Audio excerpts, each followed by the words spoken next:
Assalamualaikum warahmatullahi wabarakatuh. Perkenalkan, nama saya Aisyah Rahmarudami dengan NIM 211401606005 dengan teman saya yang bernama Rifani Diah Pitaloka dengan NIM 2114016052. Baik, jadi di sini saya akan menjelaskan tentang apa saja yang dipelajari dari mata kuliah Psikologi Sastra. Baik, yang pertama itu adalah landasan pijak psikologi sastra. Asumsi dasar penelitian psikologi sastra antara lain dipengaruhi oleh beberapa hal. Pertama, adanya anggapan bahwa karya sastra merupakan produk dari suatu kejiwaan dan pemikiran pengarang yang berada pada situasi setengah sadar atau subkonsius. Setelah jelas, baru dituangkan ke dalam bentuk secara sadar atau konsius. Kedua, kajian psikologi sastra di samping meneliti perwatakan tokoh secara psikologi, juga aspek-aspek pemikiran dan perasaan pengarang ketika menciptakan karya tersebut. Psikologi sastra memang memiliki landasan pijak, sebab baik sastra maupun psikologi sama-sama mempelajari hidup manusia. Bedanya, sastra mempelajari manusia sebagai ciptaan imajinasi pengarang, sedangkan psikologi mempelajari manusia sebagai ciptaan ilahi secara real. Namun, sifat-sifat manusia dalam psikologi maupun sastra sering menunjukkan kemiripan. Selanjutnya adalah pengertian psikologi sastra. Menurut Etra Suara, psikologi sastra adalah kajian sastra yang memandang karya sebagai aktivitas kejiwaan. Pengarang menggunakan cipta, rasa, dan karya dalam berkarya. Pembaca menanggapi karya tidak lepas dari kejiwaan masing-masing. Sedangkan Saraswati mengatakan bahwa psikologi sastra adalah kajian sastra yang menelaah aspek kejiwaan dalam karya sastra. Selanjutnya, tujuan psikologi sastra. Menurut Ratna, tujuan psikologi sastra adalah memahami aspek-aspek kejiwaan yang terkandung dalam karya sastra.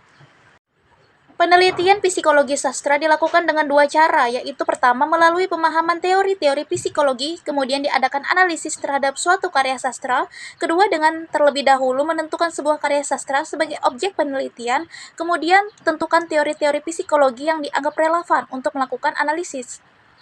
Yang keempat, ruang lingkup psikologi sastra. Ruang lingkup psikologi sastra yaitu dalam kajian ini yang menjadi fokus adalah aspek kejiwaan pengarang yang memiliki hubungan dengan proses lahirnya karya sastra. Selanjutnya adalah teori psikologi. Teori psikologi sastra adalah ilmu yang mendalami serta mengkaji karya sastra dari sudut pandang kejiwaan.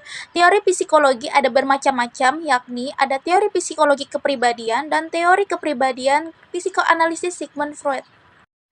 Psikologi kepribadian adalah psikologi yang mempelajari kepribadian manusia dengan objek penelitian faktor-faktor yang memengaruhi tingkah laku manusia. Sedangkan teori kepribadian psikoanalisis Sigmund Freud adalah disiplin ilmu yang dimulai sejak sekitar tahun 1900-an oleh Sigmund Freud. Teori psikoanalisis berhubungan dengan fungsi dan perkembangan mental manusia. Yang keenam adalah hubungan sastra dan psikologi sastra. Karena karya sastra tidak dapat dilepaskan dari masalah penciptaan yang melibatkan berbagai macam masalah kejiwaan, maka untuk memahaminya perlu dilakukan dengan menggunakan dukungan dari ilmu psikologi. Dengan demikian, hubungan antara psikologi dan sastra adalah menilai suatu karya sastra dengan psikologi, menganalisis tokoh dalam karya sastra, menganalisis jiwa pengarang, menganalisis tema utama, menalar perilaku tokoh, untuk mengetahui motif penciptaan, mengkaji konflik pada suatu karya, menganalisis pengaruh karya sastra. Karena itu, sastra tidak lepas dari konteks psikologi dan sebaliknya, psikologi juga tidak lepas dari sastra. Selanjutnya adalah ranah studi psikologi sastra. Dalam kaitannya dengan psikologi, Welek dan Warren menyatakan bahwa kajian terhadap sastra dengan menggunakan psikologi dapat dilakukan melalui 4 ranah, yakni studi psikologi pengarang sebagai tipe atau pribadi, studi psikologi kreatif, studi tipe atau hukum-hukum psikologi yang diterapkan pada karya sastra, dan mempelajari dampak sastra pada pembaca atau yang disebut dengan istilah psikologi pembaca. Di antara 4 kajian tersebut, ranah yang ketiga paling dominan digunakan dalam konteks sastra. Selanjutnya adalah teori kepribadian psikoanalisis Sigmund Freud, alam bawah sadar, dan teori mimpi. Freud mengungkapkan bahwa alam bawah sadar adalah tempat kita menyimpan perasaan, pikiran, dorongan keinginan, dan kenangan yang tidak pernah kita sadari. Bentuk emosi yang tersimpan bisa beragam, mulai dari perasaan sakit, cemas, hingga trauma masa lalu. Freud juga menjelaskan bahwa mimpi merupakan jembatan antara dunia eksternal dengan perasaan, kesan maupun keinginan terpendam atau terrepresi. Mimpi adalah pemenuh keinginan dari apa yang tidak mampu terwujudkan di dunia eksternal. Mimpi merupakan proses somatik ketika tidur yang berfungsi menjaga mental dan ketenangan. Selanjutnya adalah struktur kepribadian. Teori psikologi yang paling dominan dalam analisis karya sastra adalah teori Sigmund Freud.